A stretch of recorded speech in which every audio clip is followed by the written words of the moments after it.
Buenos días y bienvenidos a Iceberg de Valor, el podcast de inversión basado en el Value Investing.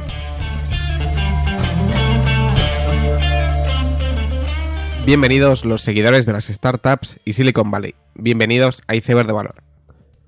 En el episodio de hoy quería hacer primero un repaso de un par de noticias que me han parecido interesantes antes de pasar al tema principal. Y la primera noticia es el Profit Warning de Daimler, que ocurrió hace una semana, y lo que representaba pues el primer impacto en una automovilística de la guerra comercial que Estados Unidos tiene con China y en general con todo el mundo, que tampoco está claro que sea una guerra en serio, pero la verdad es que las noticias afectan y parece que Daimler ha revisado a la baja el beneficio esperado para este año. Esto ha desencadenado una bajada bastante pronunciada en todas las automovilísticas. Todos podéis ver a Renault, Daimler, Volkswagen, están realmente baratas y es el momento de mirárselas, porque, bueno, de hecho yo esta semana me he estado viendo el Capital Markets Day de Daimler y Volkswagen. Y bueno, invierta uno o no, la verdad es que son vídeos de 3-4 horas que para al menos quedarte con cómo está el sector, qué están haciendo las empresas, me parece realmente interesante y son en personas, ¿no? Porque no solo hacen coches, también tienen autobuses, camiones y, bueno, de hecho muchos fondos value, como ser Cobas y otros, tienen muchas automovilísticas y bueno, no hay mejor ocasión que ahora, o espero que no haya mejor ocasión que ahora para invertir. Es verdad que el ciclo está avanzando y el petróleo está subiendo, lo cual pues puede afectar a las ventas y lo curioso quizás es que han bajado mucho sin que las ventas todavía se hayan resentido, lo cual pues bueno, no sé yo qué pasará una vez de que las ventas se resientan, pues por el propio ciclo, el petróleo o lo que sea. Pero, sin duda alguna, están en momento para mirárselas todas. Y también en el propio sector auto, la noticia que me ha llamado la atención es la intención un tanto secreta de Hyundai para comprar Fiat Chrysler pues antes de un año. Y bueno, choca bastante por el choque cultural, ¿no? Una empresa surcoreana que, bueno, compra una empresa italoamericana, bueno, choca un poco. Aún así, es el propio Marchionne el que ha intentado venderles a Fiat Chrysler a cualquier persona y, de hecho, a Hyundai fue el propio Marchionne el que, bueno, les sugirió la venta. Y parece ser que esto se quiere hacer Hyundai quiere intentar comprar Fiat Chrysler pues antes o justo después de que Marchionne se vaya. Y así pues se cerraría el ciclo Fiat Chrysler. Y esto representa un poco lo que Enrique, antes en el episodio anterior, creo que lo dijo muy muy bien. Y es que el sector auto son muy pocos jugadores y cada vez se tiende a que haya menos jugadores. Y eso es bueno para ellos, porque los retornos sobre el capital que había en 2005 y los que hay ahora, pues no son iguales. Son mejores empresas ahora, tienen mucha más caja y muchos mejores retornos. Y si se concentra todavía esto más, pues, oye, también habrá muchos mejores retornos. Así que, bueno, como digo, tanto en el caso de Fiat Chrysler como Daimler, Renault, Volkswagen, yo creo que es un buen momento para mirárselas, leer, ver vídeos y al menos saber lo que está pasando. La siguiente noticia que quería destacar era el spin-off que han aprobado el Madison Square Garden, la empresa, para los New York Knicks, para hacer una spin-off de básicamente los dos equipos de deporte ¿Y por qué comento esto? Bueno, pues porque el cuarto episodio de Iceberg de Valor fue de esto mismo, del Madison Square Garden, y cómo la suma de las partes pues era mayor que su capitalización, ¿no? Teníamos el equipo de baloncesto, el estadio y caja. Y todo esto sumaba más que la capitalización. Y bueno, había una familia en control que era un poco polémica y que finalmente ha decidido que bueno, va a explorar la posibilidad de hacer un spin-off. Y bueno, la acción, pues desde que la comenté, pues de 220 ya está como en 300. Y lo que quería destacar de esto es que esta idea venía de Rangeley Capital, que es un fondo que me gusta mucho. Es un hedge fund estadounidense del que intento sacar muchas ideas, muchos comentarios. Y Chris DeMuth y Andrew Walker, que son los principales gestores, pues bueno, Chris DeMuth escribe bastante en Seeking Alpha y lo hace muy bien. Y bueno, muchas cosas de IAC, Match.com las comenta. Y bueno, Andrew Walker también está en Twitter. Y por otro lado, lo cual, esto es bastante curioso, es un hedge fund que tiene un podcast. Que no, vamos, o sea, no le hacen... o sea, no le prestan mucha atención al podcast y lo hacen muy de vez en cuando y tampoco es que se esmeren mucho, pero es un tanto curioso y yo siempre les escucho. De hecho, esta semana han sacado un capítulo de todo lo que es Fox, Disney y cómo están ellos posicionados. Y bueno, y lo están haciendo muy bien, porque de hecho en el Song Contest, en el Idea Contest, fueron ellos los que ganaron con la quinta, los hoteles estadounidenses, que bueno, va a haber ahí una transacción un poco rara. Y bueno, Rangeley Capital y Andrew Walker ganaron ese concurso. Así que si queréis ideas o queréis ver lo que piensan estos fondos, pues es una muy buena idea seguirles. Por otro lado, esta semana Amazon ha comprado PillPack. PillPack es una página web que permite comprar medicamentos pues online. Y tiene pues 100 millones de ventas y Amazon la ha comprado por 1.000 millones. De hecho, Walmart también intentó comprarla, pero bueno, Amazon ha ofrecido más y se la ha llevado. Y esto, pues, como ya viene siendo habitual, para todo lo que es farmacias y CVS, Walgreens, pues ha sido la debacle en cuanto a la acción. O sea, de hecho, han perdido 11.000 millones de dólares en bolsa por una compra de 1.000 millones de Amazon de una empresa que tiene 100 millones de ventas, ¿no? Entonces, bueno, cada uno tendrá que pensar cómo de lógico es eso.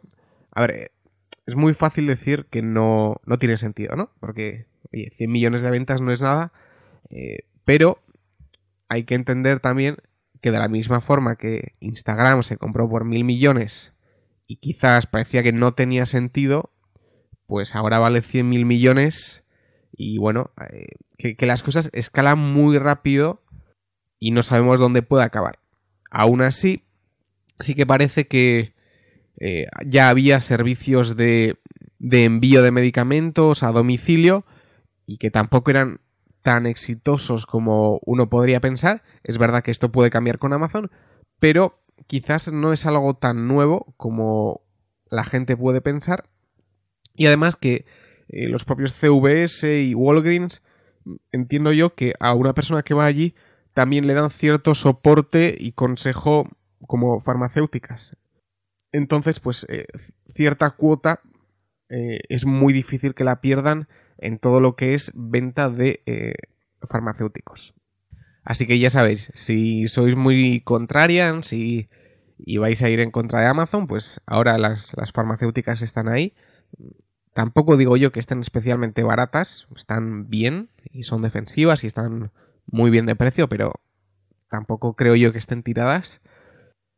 Y bueno, de hecho hay un portfolio que se llama Death by Amazon, que es todas esas empresas que supuestamente van a morir por Amazon y tienen un ETF que no lo ha hecho muy bien, de hecho. Creo que ha hecho un 40% en como 5 años, mientras que el S&P ha hecho un 100%. Así que, bueno, también no les va. Y bueno, esto no deja de ser para gente bastante contrarian. Así que ahí lo tenéis. Ahora querría pasar al tema central del episodio, que es Theranos. Theranos y en concreto Elizabeth Holmes. Intentar sacar un poco lecciones de esta historia bastante controvertida. Y bueno, no sé si es muy conocida la historia o no, pero voy a intentar explicarla. Hay un libro de todo esto que yo no he leído, aunque sí que he intentado leer bastantes artículos y me he visto bastantes vídeos, así que espero explicarlo bastante bien. Y la historia de Theranos es la historia de Elizabeth Holmes, que es una chica que a los 19 años dejó la universidad, estaba en segundo año en Stanford y tenía una idea. Y esa idea era hacer una startup. Era muy fan, muy fan de Steve Jobs y quería hacer una empresa que con una pulsera con microagujas era capaz de extraer sangre y diagnosticar la enfermedad o cualquier problema que tuviera una persona. Y a la vez, con esa pulsera, con esas microagujas, poder suministrar aquella solución o medicamento que podría ayudar a esa persona.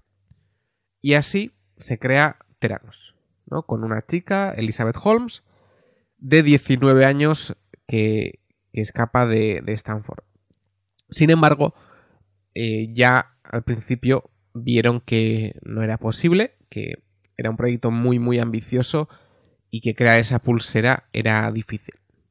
Y por ello pivotaron a otro sistema que se parece al sistema de análisis de sangre de diabetes, que es, bueno, ya lo hemos visto muchos, como hacen un agujero en tu dedo y entonces ahí extraen un poco de sangre.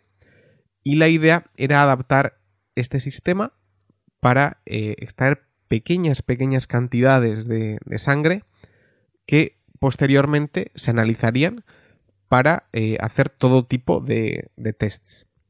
¿Y qué es lo innovador de esto? Bueno, que normalmente para analizar muestras de sangre necesitas bastante cantidad de sangre y es bastante costoso, lo cual pues reduce evidentemente las veces que se extrae la sangre, porque claro, es tiempo, es dinero y es mucha sangre. Sin embargo, con este método se podría extraer sangre casi diariamente o semanalmente, de forma fácil, de forma muy sencilla y barata, y después estos datos se podrían mandar por internet al médico, el cual podría recetar una solución y todo de forma online, de forma muy rápida. Y la idea está claro que es muy buena y así surgió. Sin embargo, ¿cuál es el reto aquí? Pues que nunca se había hecho. Y nunca se había hecho por problemas tecnológicos. O sea, no es posible hacer pues 1000 tipos de tests. O sea, hay ciertas mediciones y análisis que se pueden hacer con poca sangre, pero otras no. Y bueno, hay que estudiar y hay que investigar cómo hacer todos esos tipos de tests con esa poca sangre. Y ese fue el objetivo de Theranos. Entonces pasan los años, Theranos cada vez se convierte en una startup más famosa y va escalando en todo lo que es la jerarquía de Silicon Valley, hasta que, Walgreens, que lo hemos mencionado en este capítulo, acaba comercializando los tests de Theranos. Después de esto, Elizabeth Holmes, la fundadora, se convierte en toda una celebrity de Silicon Valley y aparece en la revista Fortune y bueno, Theranos, su valoración en el mercado privado alcanza los 9.000 millones y de hecho Elizabeth tenía el 50% del equity, por lo que, vamos, era millonaria. Y además llegó el punto donde estuvo valorada en 13.000 millones o así, que para aquel entonces era una empresa más valiosa que Uber y otras. Hasta aquí todo muy bien y todo realmente bonito. Y la verdad es que fue una historia de éxito para muchos desde fuera. Y una parte que me ha parecido de las más interesantes es todo lo que es la directiva de Theranos.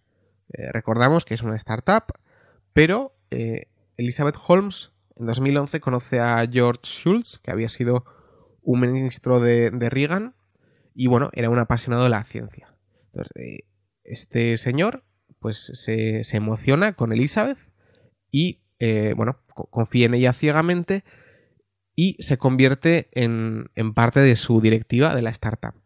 A raíz de esto, pues Elizabeth, después de esta conexión, va conociendo a la Hoover Institution y va conociendo a gente realmente famosa, Henry Kissinger y todo tipo de ministros, militares, gente, bueno, de hecho hay charlas con Bill Clinton y una serie de personas que creían en Elizabeth y que eran de un caché altísimo y vamos, Theranos acabó por tener la directiva más potente en Silicon Valley, siendo una startup pues realmente pequeña y sin grandes logros hasta ese punto.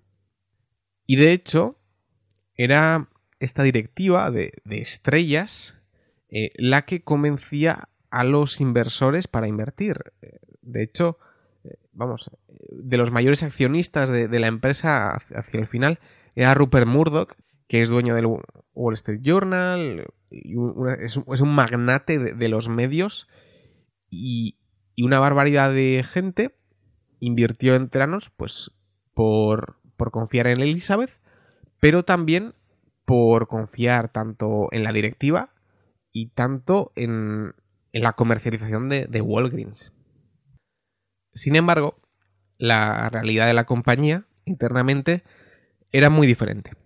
Había mucho secretismo, los departamentos no se hablaban y había muchos despidos y rotación.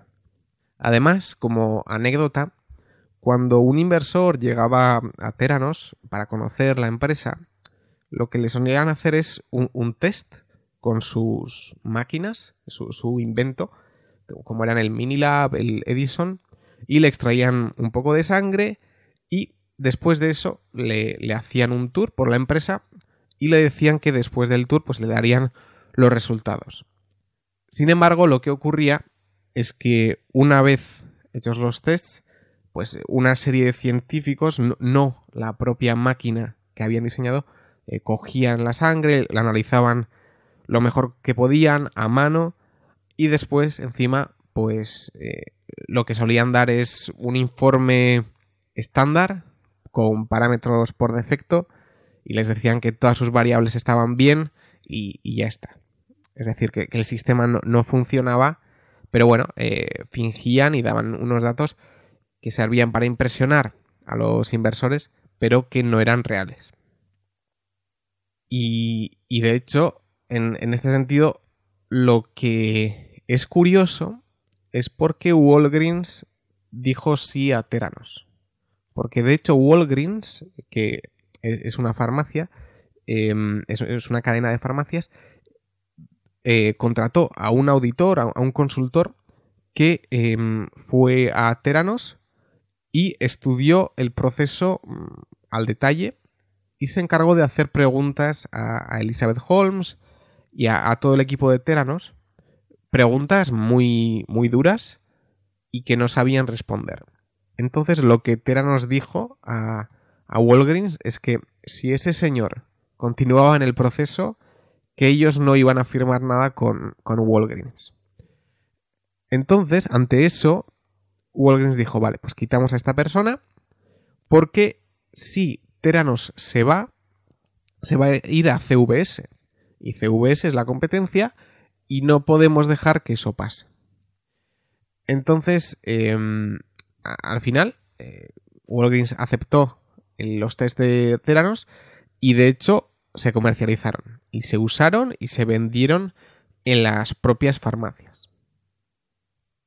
Entonces, esta es la historia que ha ocurrido y esto no se ha destapado hasta que un periodista del Wall Street Journal pues empezó a escribir artículos sobre esto y consiguió una persona que de primera mano había sido director de laboratorios de Theranos y de ahí empezó a tirar del hilo y finalmente ha escrito el libro que posteriormente, bueno, luego se ha visto cómo hay investigaciones de la FDA y investigaciones criminales contra Elizabeth Holmes y bueno, finalmente pues se ha destapado todo esto de que, bueno, todo lo que decían no era real, se ha visto como era un fraude total y que finalmente pues Theranos va a cerrar, está a punto de cerrar y veremos si Elizabeth Holmes se va a la cárcel.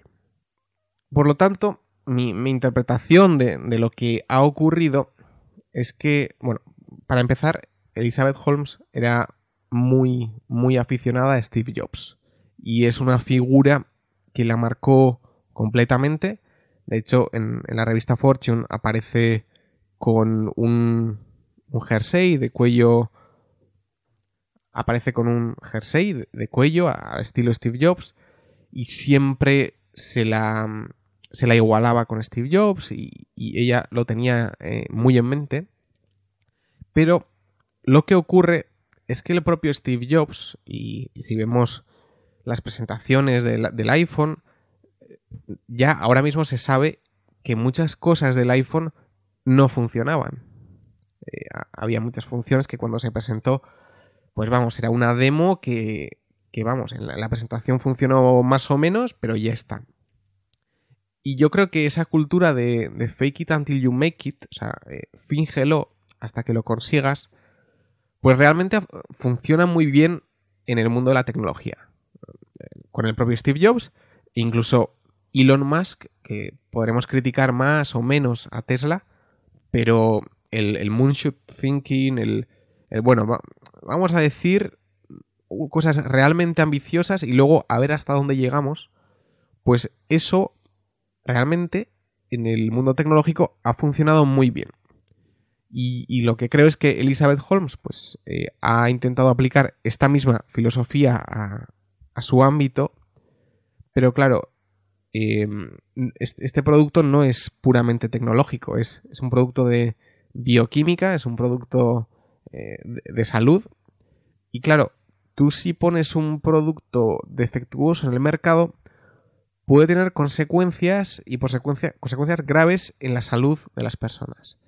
Y eso puede generar que incluso gente muera y no es lo mismo, ¿no? No es lo mismo sacar un móvil que no funciona o un medicamento o unos tests que no funcionan. De hecho, hay bastantes anécdotas con Theranos como pues, una señora que tenía pitidos en el oído, fue al doctor, hicieron tests de Theranos y entonces le daban unos niveles muy, muy altos en muchos casos. Y entonces el doctor pensó, viendo pues el pitido en el oído y esto, que le iba a dar un ataque al corazón. Y como le iba a dar un ataque al corazón, pues la mandó al hospital. Estuvo varios días en el hospital con múltiples tests. Y al final, lo que se vieron que no tenía nada. Y dijeron, no va a ser que el análisis de sangre está mal. Y efectivamente, eso es lo que ocurrió. Y bueno, esta es una anécdota, pero es relativamente fácil imaginar cómo un análisis de sangre incorrecto pues puede llevar a conductas irresponsables y tomar decisiones inadecuadas que pueden jugar con la salud de la gente. Entonces, esto es un poco mi explicación de todo lo que ha ocurrido con Theranos. Podéis investigarlo mucho más y hay muchísima información. Pero a mí me gustaría sacar unas conclusiones que creo que como inversores nos pueden ayudar y creo que al menos a mí me sirven. Y el primero sería pues los problemas del optimismo.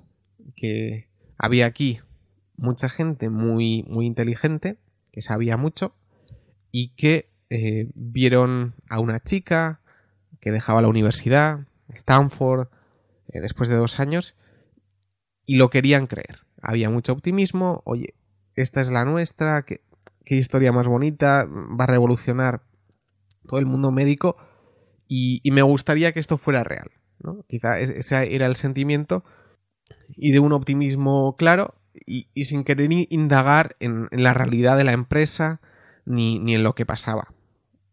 Y de hecho, el perfil de la directiva era siempre hombres mayores de 70 años, que habían sido pues militares, condecorados, que no sabían nada de todo lo que es el mundo médico, y simplemente creyeron en esta chica. Y bueno, luego está el otro factor de que quizás si hubiera sido un hombre, esto no hubiera ocurrido, porque está claro que la prensa busca que el siguiente Steve Jobs sea una chica.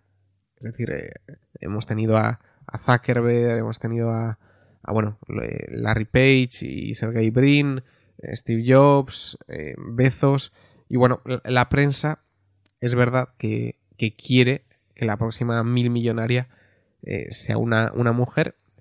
Y en este sentido, tanto la directiva como la prensa vieron en Elizabeth Holmes el personaje perfecto. Esta chica que deja la universidad, que seguro que era muy inteligente y bueno, oye, vamos a apostar por ella porque esto es lo que queremos que ocurra. Y pues dejaron de indagar o dejaron de investigar críticamente lo que realmente ocurría. Y bueno, y para mí esta es la primera lección, que es cuidado con el optimismo y lo que queremos que ocurra, y por eso dejar de analizar pues aspectos clave. Por otro lado, una de las lecciones es los problemas del argumento de autoridad, que es que, oye, mira, Walgreens ha aceptado los test de Theranos. Por lo tanto, Walgreens habrá hecho los deberes y, por lo tanto, esto funciona. Lo mismo ocurre con toda la directiva, que eran gente súper famosa, Henry Kissinger, Rupert Murdoch como inversor. Bueno, oye, pues esta gente habrá hecho los deberes y evidentemente Theranos pues será una maravilla y el producto funciona. Bueno, pues al final muchas veces se va pasando la pelota, ¿no? Porque al final alguien habrá hecho los deberes, ¿no? Alguien, y vamos pasando la pelota y al final pues nadie hace los deberes, ¿no? Y por eso la importancia de que cada uno haga su investigación y que analice y que encuentre datos que a él le dejen tranquilos y que no confíen en argumentos de autoridad, que se ve claramente que muchas veces gente muy inteligente y gente muy buena pues falla y comete errores graves. Y por lo tanto, si un inversor quiere hacerlo bien, es mejor hacerlo bien o incluso fallar, pero cometer esos errores en tus términos por decisiones que tú has tomado y no porque, bueno, pues alguien haya analizado una empresa y le guste y bueno, pues confío en él y invierto. Pues bueno, pues entonces es mejor delegar en él la inversión que yo intentar confiar en su inversión y por lo tanto intentar copiar lo que él hace, ¿no? Otro de los temas que para mí destacan es el pararse a pensar, ¿no? O sea, ¿tiene sentido que en un campo súper tecnológico, como puede ser el médico, donde toda innovación ocurre después de años de investigaciones, de millones de euros de investigación, gente con doctorados, que una chica de 19 años con 2 clases de bioquímica vaya a reinventar el futuro? O sea, ¿tiene sentido esto? Porque no es una cosa que ya existían los elementos y y bueno, le reorganizó esos elementos para que funcionara con una nueva función que daba un beneficio. No, o sea, había que hacer o conseguir un logro tecnológico que no existía.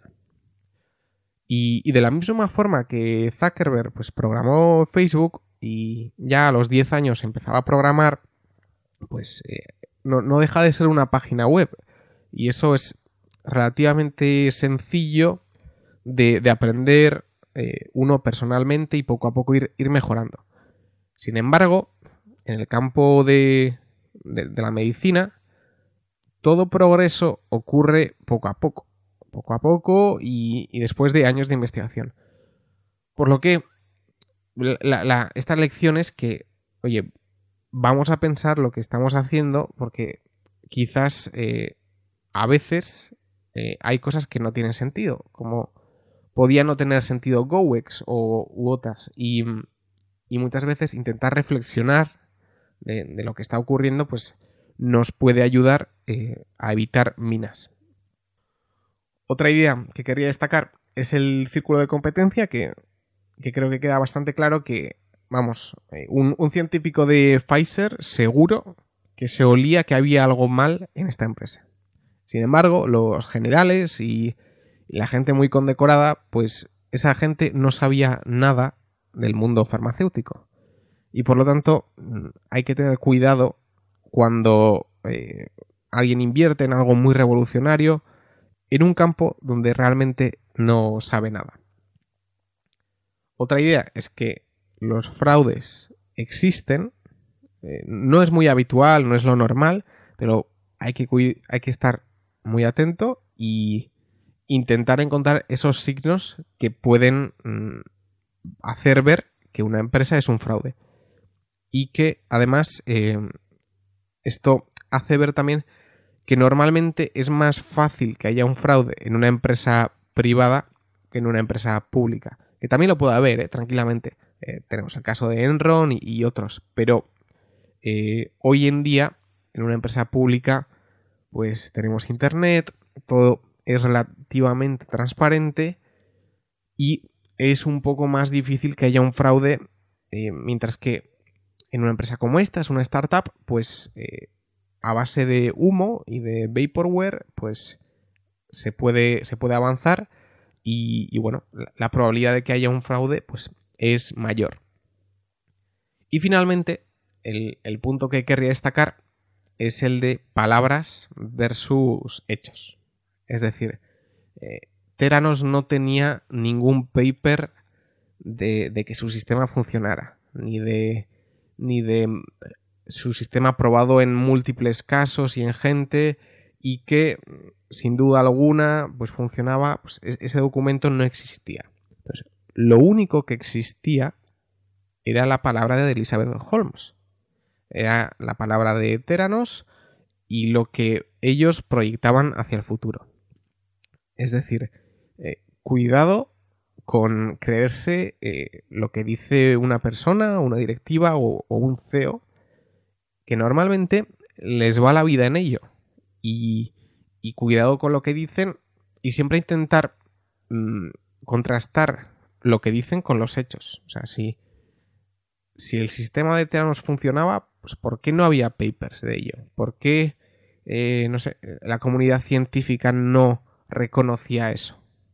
Pues eso, al final, lo que subraya es la necesidad de encontrar siempre hechos o algo tangible que soporte las palabras que una persona o una directiva está diciendo.